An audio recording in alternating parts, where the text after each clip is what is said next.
ખાસ કરીને બાળકોમાં પ્રિય એવો augmented reality zone, virtual reality zone, 3D hologram, 4D અને 3D ટેકનોલોજી આધારિત અલગ અલગ અનુભવો પણ વિકસાવવામાં આવ્યા છે.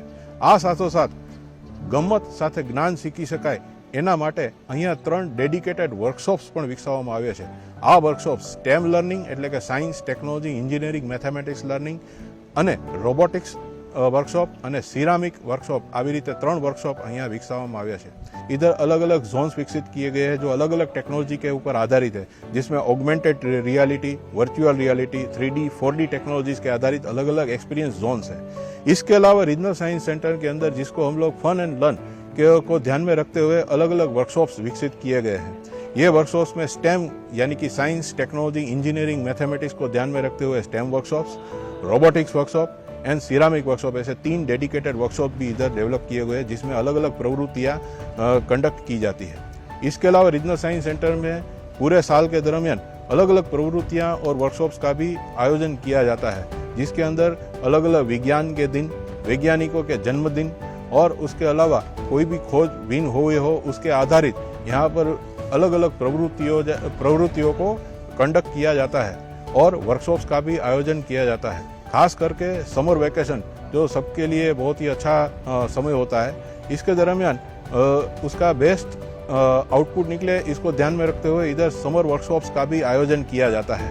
ये समर वर्कशॉप्स जो है उसके अंदर अलग अलग लेटेस्ट टेक्नोलॉजी जैसे कि क्वांटम साइंस से लेके सिंपल हैंडवर्क तक के सारे वर्कशॉप्स जो है इधर निःशुल्क तौर पे आयोजित किए जाते हैं और उसका लाभ बहुत ही बड़े पैमाने पे लोग इसका लाभ ले रहे हैं. रीजनल साइंस सेंटर का राजकोट का इनॉग्रेशन जो है वो 19 अक्टूबर 2022 को माननीय प्रधानमंत्री जी के वरद हस्तों से किया गया. वहाँ से लेकर आज तक रीजनल साइंस सेंटर के अंदर 3,46,000 से ज़्यादा लोग इस सेंटर की मुलाकात ले चुके हैं. रीजनल साइंस सेंटर के अंदर जो एकेडमिक ईयर के दरमियान एवरी संडे यानी कि हर संडे को सुपर संडे आयोजित किया जाता है, जिसके अंदर अलग अलग 3 से मिनिमम 3 वर्कशॉप्स इधर आयोजित किए जाते हैं जो सबके लिए ओपन है. उसमें कोई एज लिमिट नहीं होती, जिसको सीखना है वो इधर आके वर्कशॉप जो है वो सीख सकते हैं.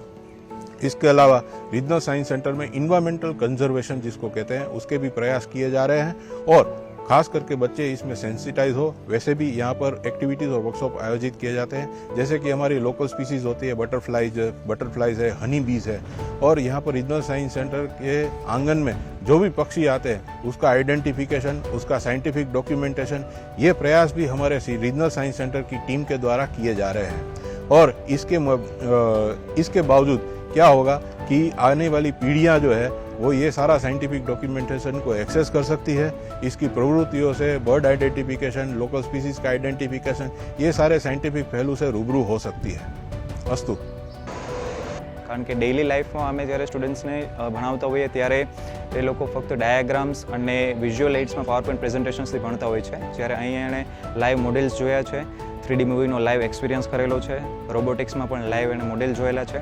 સો સ્ટુડન્ટ્સનો એક્સપિરિયન્સ પણ ખૂબ જ સારો રહ્યો છે અને સ્ટડીની સાથે સાથે આ એક એક્સપિરિયન્સ છે સ્ટુડન્ટ્સ માટે પણ ખૂબ સારો રહે છે કારણ કે એમને પ્રેક્ટિકલ નોલેજ મળે છે.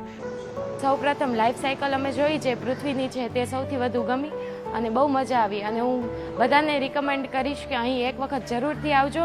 અને અહીંયા 6 ગેલેરી છે, 6 ગેલેરીમાં આપણને ખૂબ જ માહિતીસભર માહિતી મળે છે અને ખૂબ જ રસ લેવા જેવી બાબત છે.